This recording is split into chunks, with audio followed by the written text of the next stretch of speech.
Pai, dá aqui o teu servo, Pai, escolhido dessa noite, o Espírito Santo de Deus. Eu não conheço ele, meu Pai, mas o Senhor conhece, o Espírito Santo de Deus, Pai.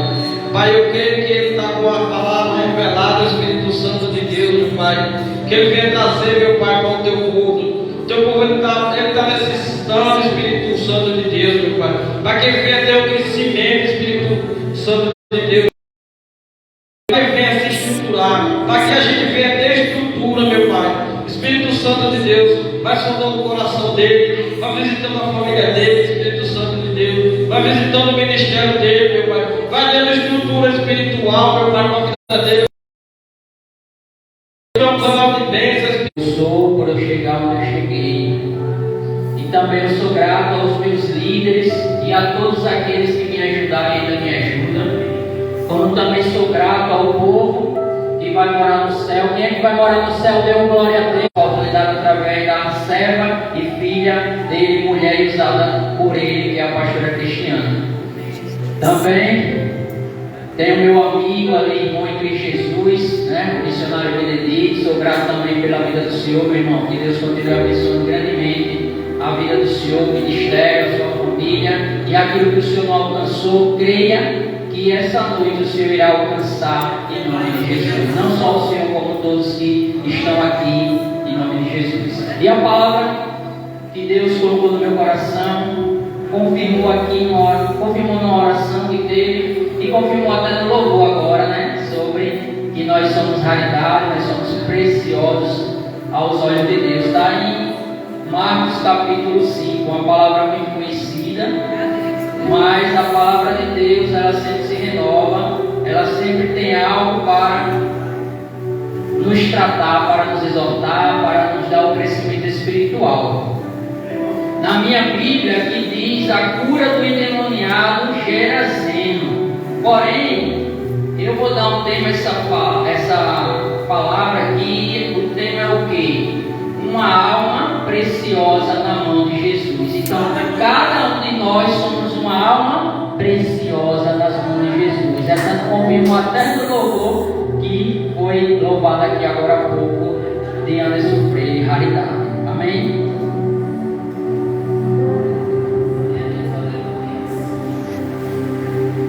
E a palavra de Deus aqui, quem quiser ficar sentado, fique, quem quiser ficar em pé, fique. Importante é estar atento ao que Deus quer falar. E aí diz: entremente chegaram ao... Não, antes de eu iniciar o capítulo 5, eu vou voltar um pouquinho no capítulo 4, versículo 35, que diz assim: Jesus acalma a tempestade. Naquele dia, sendo já tarde, disseram-lhes disse-lhe Jesus: passemos para outra margem. Então Jesus ele disse o que? Passemos para outra margem. Se ele disse que passemos para outra margem, ele está dizendo o que? Teremos a vitória. Independente do percalço, independente dos obstáculos, passemos, porque vamos atravessar o mar da Galileia e vamos chegar ao objetivo. Então é isso que nós temos que entender, que Deus está conosco, Ele está no nosso barco. Quando Ele dá uma ordem, nós temos que obedecer, temos que crer e temos que confiar que a gente já alcançou a nossa vitória, o nosso milagre. Mas o maior milagre Ele já fez na nossa vida, que foi a salvação. Porque sem a salvação nós não éramos nada. Nós tínhamos perdido o direito da salvação, por causa de que? De um vírus que entrou no mundo chamado pecado, chamado Satanás, que é o derrotado pelo sangue do Cordeiro. E aí ele diz: e eles, despedindo a multidão, levaram assim como estava no barco, e outros barcos seguiam. Então veja que mesmo ele pegando o barco, mas sempre tinha o que? Multidões. E veja que essa multidão a gente também vai ver quando a gente iniciar Marcos 5.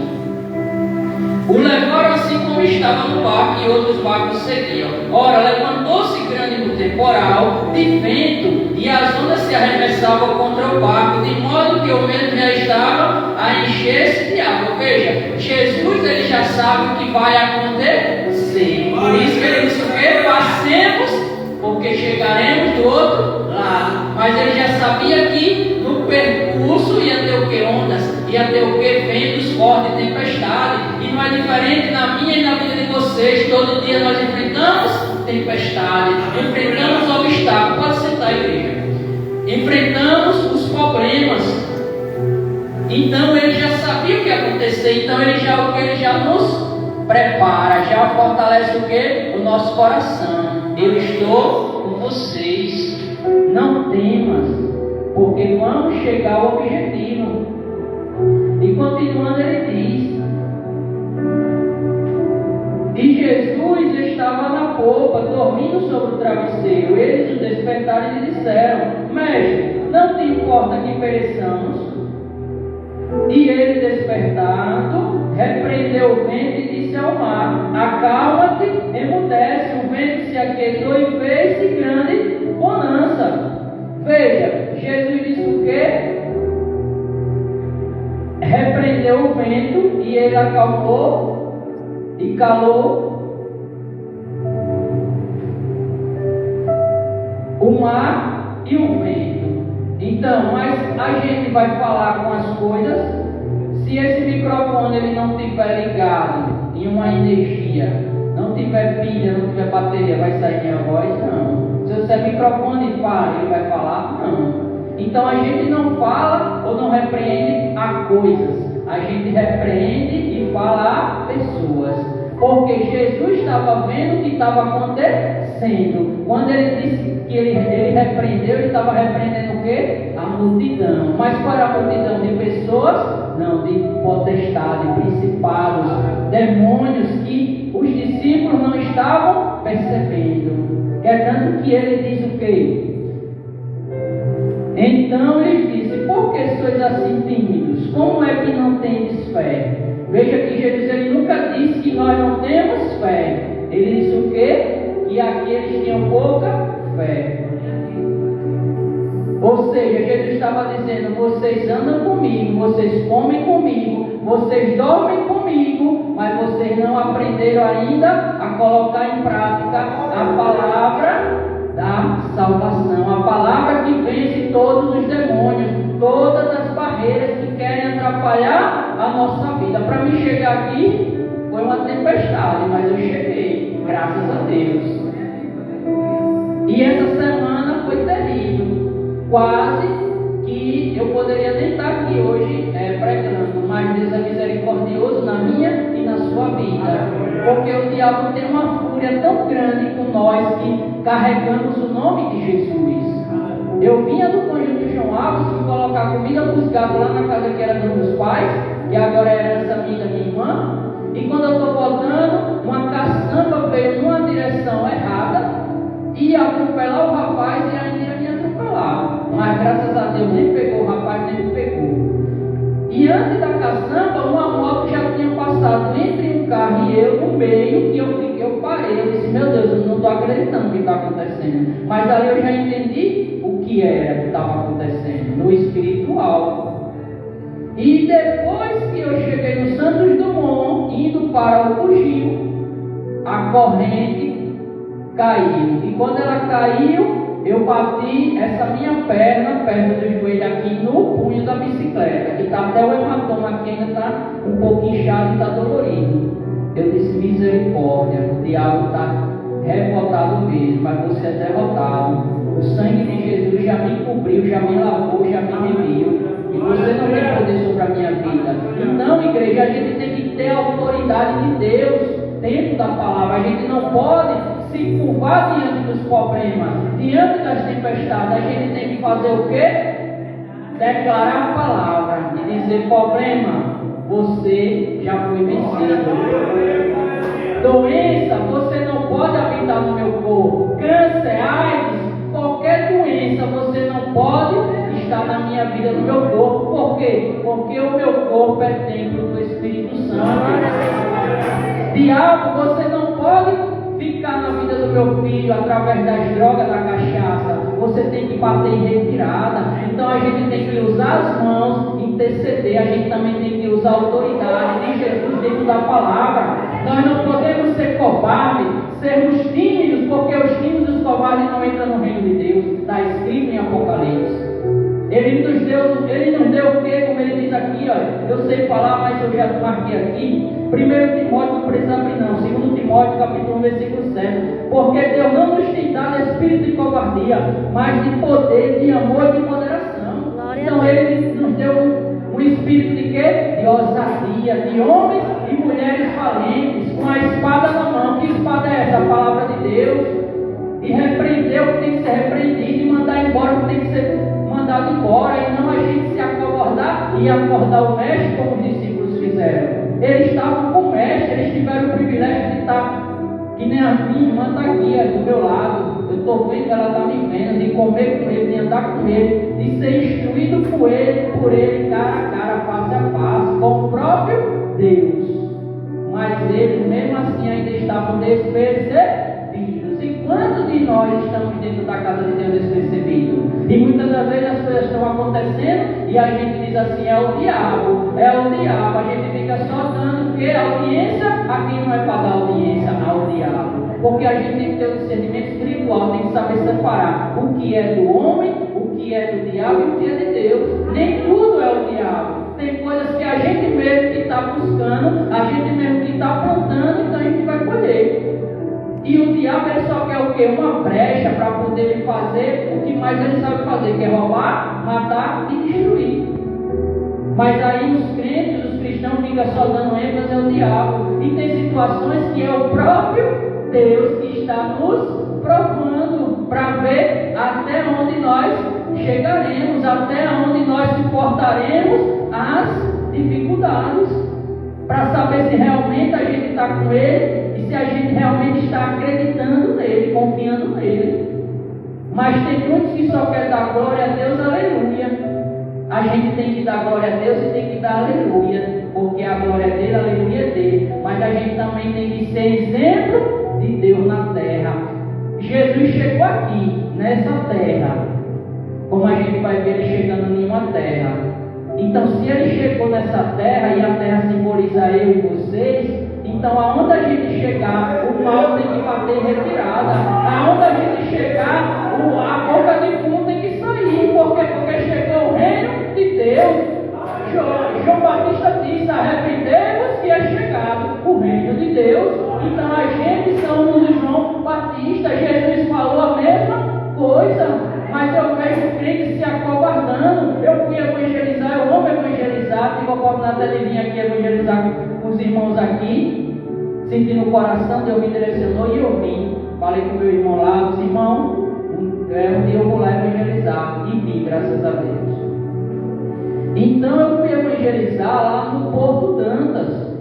E tinha um pastor, eu ainda era obreiro, mas não quer dizer porque hoje eu sou diácono eu não seja obreiro, porque todos nós somos obreiros. O que é obreiro? Trabalhadores na obra do Altíssimo de Deus. Mas na hierarquia que Deus me ungiu, no momento eu sou o que? Diácono. Mas nesse tempo eu era só obreiro, evangelista. E eu fui com o meu espírito de intrepidez e eu repreendi o pastor. Disse: pastor, o senhor está se acovardando, o senhor era do crime e agora o senhor está com medo daqueles caras ali? Não, porque eu conheço eles, porque eu já fiz isso, já fiz. Sim, meu irmão, mas você está revestido pelo sangue do Cordeiro. Ou o senhor não sabe quem é que está com o senhor? Porque não está ali na Bíblia. O servo de Eliseu temeu o exército sírio, não foi assim? Está cercado, e agora? E ele disse: meu Deus, abre os olhos desse homem, para ele ver quem é que está aqui. E quando Deus abriu, ele viu carruagem de fogo, ele viu anjos com espadas flamejantes na mão. Então nunca nós estamos só, sempre estamos ao nosso redor cheio de anjos, exércitos celestiais. E ele ainda disse: os que estão conosco são maiores do que os que estão com eles. Porque eu vou me acovardar? Eu não posso querer agredir as pessoas, mas eu tenho que ir até o traficante e mostrar o Deus que eu sigo e que ele também tem que servir. Porque se ele não servir a esse Deus, ele não se render a esse Deus, ele vai para a sepultura e vai ressuscitar no grande dia sem Jesus. Então eu, como ministro de Deus, nós como ministro de Deus, independente se é diácono, se é pastor, independente disso, nós somos do reino de Deus. Cada um aqui, ninguém aqui é melhor do que ninguém. Agora, claro, Deus ele separa cada um da forma que ele quer separar. Mas cada um aqui tem a mesma oportunidade de evangelizar como pastor, como diácono, como qualquer um, ganhar almas para o reino de Deus e dizer: meu filho, Jesus te ama. Mas esse mesmo Jesus que te ama, ele é a justiça na minha e na sua vida. Se você não se arrepender, se você não se converter dos seus maus caminhos, você não vai ver o quê? A eternidade com Deus. Você vai ter uma eternidade no inferno. Porque Jesus, uma coisa que mais ele pregou, igreja, foi sobre o inferno. Para quê? Para que a gente não fosse para lá. Amém?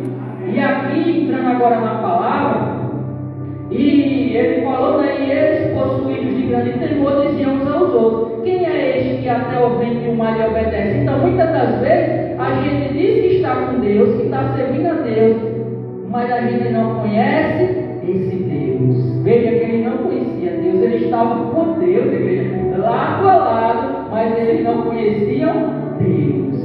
E muitos ainda não conhecem Deus, mas abre a boca para falar em Deus. E muitas das vezes a gente nem precisa abrir a boca, só o jeito do nosso andar, do nosso olhar, enfim, da nossa aparência, eu não sei, do brilho do Espírito Santo já mostra que nós somos de Deus. Porque muitas das vezes, irmão, as pessoas olham muito para a aparência, olham muito para a vestimenta, olham para tantas coisas, mas não olham para quê? Para Jesus. Não se olha no espelho e não se examina, quer examinar a pastora. Não, a Bíblia é bem clara. O homem examina a si mesmo. Não disse o homem examine o outro homem. Quem vai nos examinar é a palavra, porque ela é o espelho para cada um de nós. Porque quem convence, quem muda é o Espírito Santo. A palavra é pregada para todos. Ninguém, que nem eu acabei de dizer, ninguém é melhor do que ninguém. A palavra está sendo para todos. Eu estou aqui como mordomo de Jesus. Eu estou servindo a mesa. Eu estou servindo a palavra. Aquele que tiver ouvido, ouça o que o Espírito diz às igrejas. E continuando, entrando agora na palavra, ele diz, versículo 1 do capítulo 5 de Marcos: entremente chegaram a outra margem do mar, a terra dos Gerasenos. Lembra que no versículo 35 ele diz o que? Passemos. Vou repetir, olha. Passemos para a outra margem. Aqui já está dizendo o quê? Entremente chegaram a outra margem. Já chegaram do outro lado. Ao desembarcar, logo veio dos sepulcros ao seu encontro um homem possesso de espírito imundo. Veja, veio ao encontro que um homem dos sepulcros. Veja que não está sepulcro, singular, está no plural. Sepulcro, ou seja, era vários sepulcros, ou seja, várias rochas, porque lá era feito que os túmulos nas rochas. É diferente daqui do Brasil, que é feito no chão ou no concreto. Então lá era feito, era enterrado onde? Nas rochas. E ali saiu dos sepulcros um homem possesso de demônios, o qual vivia nos sepulcros, e nem mesmo com cadeias alguém podia prendê-lo, porque tendo sido muitas vezes preso com grilhões e cadeias, as cadeias foram quebradas por ele e os grilhões despedaçados, e ninguém podia subjugá-lo. Então veja a força e a fúria do diabo na vida desse homem. Não é diferente na minha e na vida de vocês. A gente pode não estar vendo, mas se Deus abrisse agora os olhos espirituais da gente, ia ver a guerra que está acontecendo agora aqui no reino espiritual, nas regiões celestiais, os anjos juntamente com as potestades, os demônios, para que cada um da gente aqui não venha entender o que? A palavra, não venha receber a melhor parte, que é o que? É a palavra. A gente vence através da palavra. Não é dando cambalhota, não é fazendo outra coisa, é através da palavra. E aí a gente fortalece a nossa fé. E aí a gente vai e pega a espada e guerreia contra tudo e contra todos aqueles que estão nas regiões celestiais. Porque muitas das vezes As pessoas acham que o problema é o marido, é a esposa, é o vizinho. E não é, igreja. O problema é quem está usando o esposo, ou a esposa, ou o vizinho, que está por trás. Mas aí a gente diz, eu não vou com a cara dele, eu não vou com a cara dela. Mas como? Se nós somos imagem e semelhança de Deus. E que cristão é esse? Que crente é esse que diz que não vai com a cara do seu irmão? Então já sabe que lá no céu você não entra. Eu também não entro se eu não mudar as minhas atitudes de homem de Deus ou mulher de Deus. E que espírito é esse que está na minha, na sua vida? É que nem o Gonçalo que o irmão falou uma vez em um lugar. Ele chegou, o irmão missionário, e disse assim: eu vou fazer uma pergunta a vocês. Que Deus vocês estão servindo? E agora eu estou perguntando, vocês não vão responder a mim. Aí é vocês e Deus, isso primeiro serve para mim.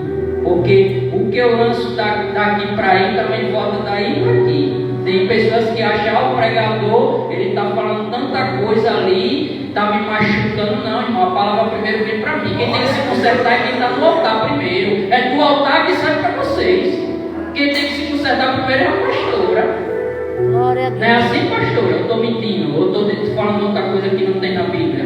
Começa no altar. E tem muitos altares quebrados, tem muitos altares aí destruídos. E o altar destruído não é esse aqui não, igreja, olha. É isso aqui, ó, é a nossa casa aqui, é para habitar o Espírito Santo, que muitas das vezes não quer a mudança, não quer se render ao Espírito Santo, não quer fazer a vontade de Deus, faz a vontade da pastora, faz a vontade do diácono, mas não quer fazer a vontade de Deus, porque não, se eu não fizer, a pastora vai me punir, se eu não fizer, a pastora não vai me fazer isso ou aquilo. Mas a gente não tem que olhar para a pastora, a gente tem que olhar para Jesus que está na vida da pastora e se espelhar em Jesus e se espelhar na pastora, porque isso também é bíblico. Paulo diz: sejam imitadores de Cristo, mas também sejam os meus imitadores.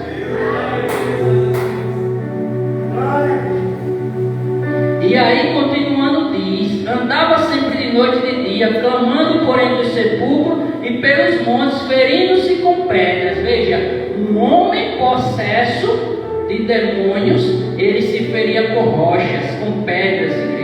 Uma pessoa em sã consciência vai pegar pedras para cortar o próprio corpo? Jamais. Veja que ele não fazia como tem pessoas dizendo: o doido está jogando pedra. Esse daqui não jogava pedra em ninguém, ele pegava pedra para ele mesmo se cortar, se estraçalhar. E quantos jovens nesse momento estão pegando uma gilete e cortando os seus pulsos, cortando as suas coxas, cortando o seu corpo inteiro, cortando até a garganta? Que nem uma vez eu vi um vídeo, a mulher fazendo uma live ao vivo e ela cortando o pescoço, mas não era ela, era a legião de demônios que estava usando ela para fazer isso. Chega, você via mesmo um demônio assim na face da mulher. Então, quantas pedras estão destruindo o nosso jovem? Uma pedra chamada crack, uma outra chamada maconha, outra chamada álcool, outra chamada prostituição. E não é só os jovens, é qualquer ser humano. Mas por que eu digo jovem? Porque o diabo ele está investindo nas crianças e nos jovens. Porque o jovem não entendeu que eles são fortes. Está escrito na palavra: jovens, vós sois fortes, porque vencestes o maligno. A gente já venceu o maligno, igreja. Ele está debaixo dos nossos pés. Assim Jesus falou. Então a gente tem que quebrar todos os grilhões, todas as cadeias em nome de Jesus Cristo. Não é a gente deixar os problemas nos derrotar, nos despedaçar. Não é a gente que tem que ir contra as portas do inferno. Porque ele disse que as portas do inferno não prevalecerão contra a sua igreja. E cadê a igreja de Jesus? Dê glória a Deus. Dê uma salva de palmas ao Espírito Santo. Não é para mim não, é para Deus. Então veja que um homem em sã consciência não ia fazer isso com o próprio corpo. Mas veja que o diabo ele nos nos odeia porque nós somos imagem e semelhança de Deus. Veja que querubim, serafim, ou seja, todos que foram feitos por Deus no plano celestial não são imagem de Deus, são feitos por Deus, são criaturas de Deus. Os únicos seres que são imagem e semelhança de Deus é eu e são vocês. Então, por isso que Ele nos odeia. Quando Ele vê, porque quando um crente, um cristão chega e ele vê, ele não vê propriamente a gente, ele vê quem está com a gente. Porque tanto que ele diz o quê? Seu desgraçado, não é assim? Se eu te pegar, eu te destruo. Não é assim mais ou menos que ele fala, com raiva, com uma voz rouca. Mas ele diz o quê? Eu não posso, porque o grandão está querendo estar do seu lado. Então não tem como nos derrotar, a igreja. Peleja vamos passar, a situação não passar, a pessoa não passar. Mas a gente tem que saber quem é que está do nosso lado.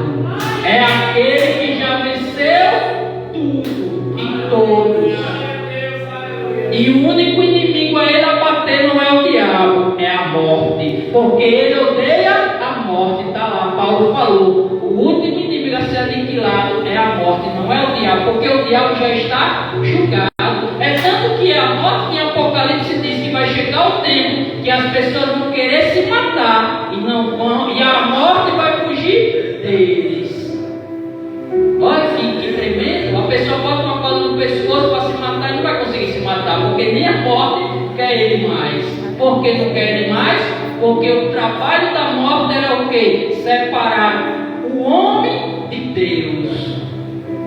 E não Deus do homem, mas o homem de Deus. Então, se ali, nessa situação do Apocalipse, quando acontecer isso, a igreja de Jesus já subiu. Então, se ela já subiu, o Espírito Santo não vai estar onde mais?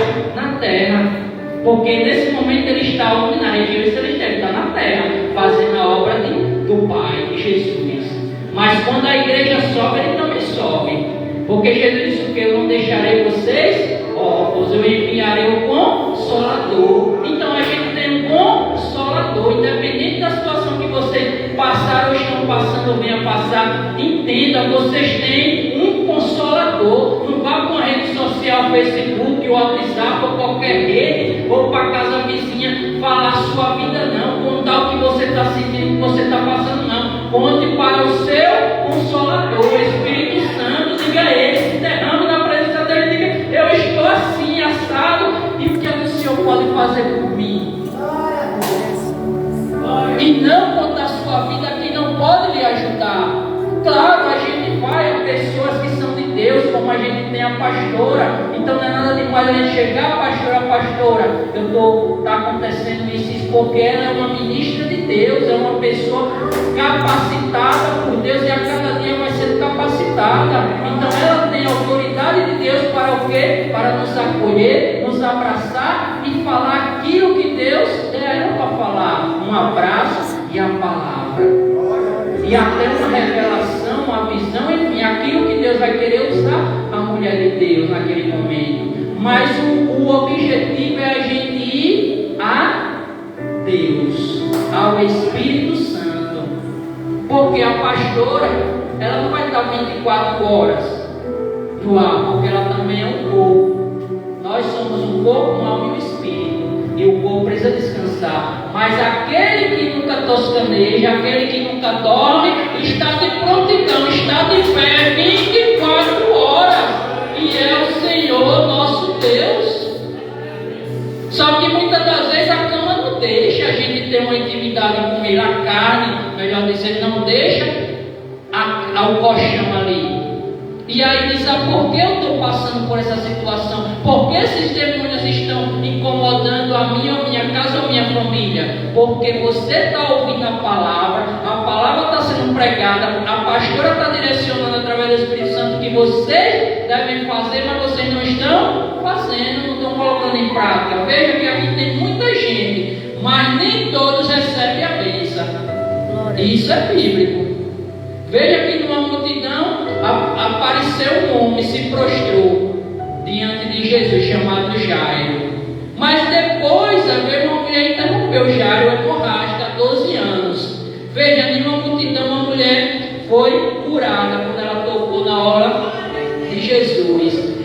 interrompeu aquele homem, mas ela teve que enfrentar uma multidão.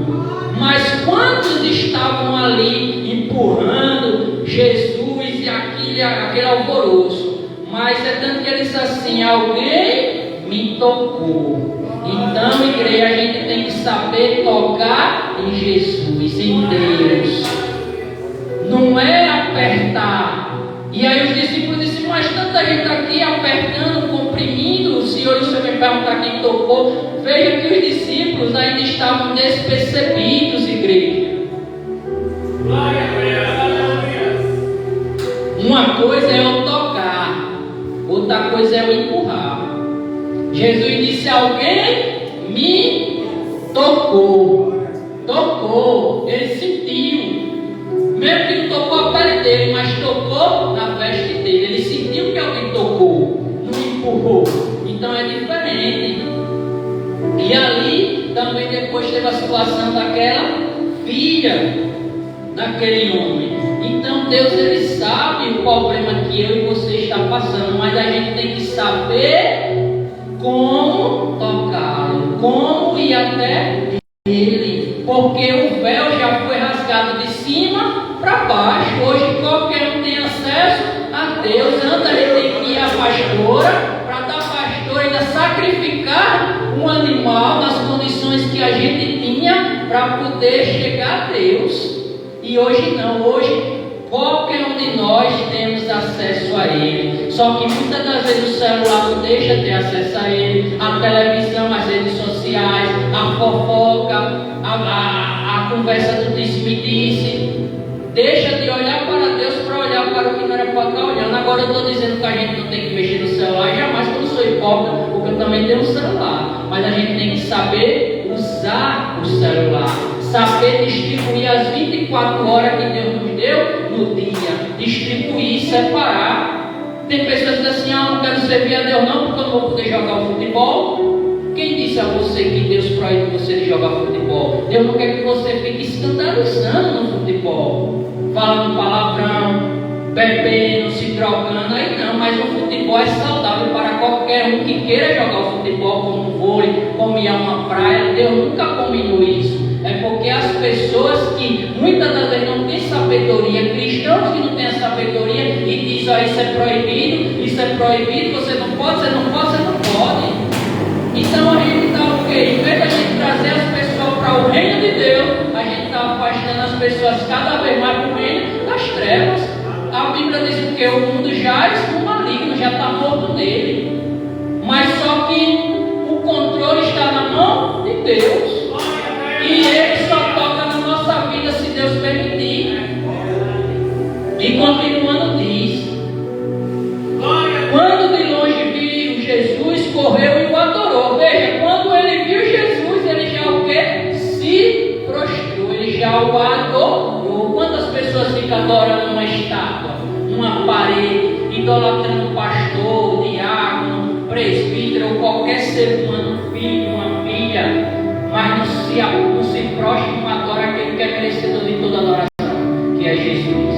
E ele mesmo, possesso de demônios, ele fez o quê? O adorou. Então ele quer que a gente o adore. Ele mesmo disse para a mulher samaritana, João 4, 23, 24, ele disse o quê? Que o meu Pai procura os verdadeiros adoradores em espírito e em verdade. E veja que esse homem estava possesso, mas esse homem, mesmo sendo possesso pelas entidades, mas ele tem um espírito que foi dado por Deus, que é esse espírito que a gente tem, que é ligado ao Espírito Santo de Deus. Então o espírito dele naquele momento, mesmo possesso, entendeu que aquele era Jesus, era Deus. Veja qual é o valor de uma alma para Deus. Jesus saiu da Galiléia e foi para Gadara, para a terra dos Gerazenos, por causa de uma alma. E aí ele diz, exclamando em alta voz: que tenho eu contigo, Jesus, Filho do Altíssimo? Veja, primeiro o rapaz o adorou, depois a legião de demônios, os demônios que estavam possuindo ele, disse o quê? Exclamando com alta voz: que tenho eu contigo, Jesus, Filho do Deus Altíssimo? Conjuro-te por Deus que não me atormentes. Veja, eles reconheceram quem era Deus, Jesus. E os crentes e os cristãos, entre aspas, que não pode generalizar, não conhecem nem quem é Jesus, não sabem nem quem é Deus, não sabem nem a quem estão servindo. Mas os demônios identificou logo quem era aquele homem, o Filho do Deus Altíssimo. Mas veja que lá em Mateus, como Lucas, que ele fala da tentação. O que é que ele diz lá? Se tu és o Filho de Deus, versículo 3. Lá ele quer negar, ele quer colocar dúvida onde? Em Jesus. Quantas pessoas dizem: minha irmã, cadê o seu Deus? Você vai tanto para a igreja, eu não vejo nada de mudança na sua vida, na sua família. Cadê o teu Deus? É o próprio diabo falando isso na boca daquela pessoa, porque ele falou isso com Jesus na tentação: se tu és o Filho de Deus. Mas veja que aqui ele já disse diferente. Ele já disse o quê? Que ele é Filho do Deus Altíssimo. E cada um de nós que estamos aqui somos filhos do mesmo Deus, o Deus Altíssimo. Ninguém é melhor do que ninguém. Agora cada um tem que buscar o seu melhor. Cada um tem que buscar fazer a sua parte. Porque muitas das vezes a gente quer que Deus faça algo, mas a gente está fazendo o que para Deus? Muitas das vezes a gente fecha as mãos para Deus. Deus chama para ofertar, para dizimar, e a gente fecha as mãos. Mas as nossas mãos são pequenas, igreja.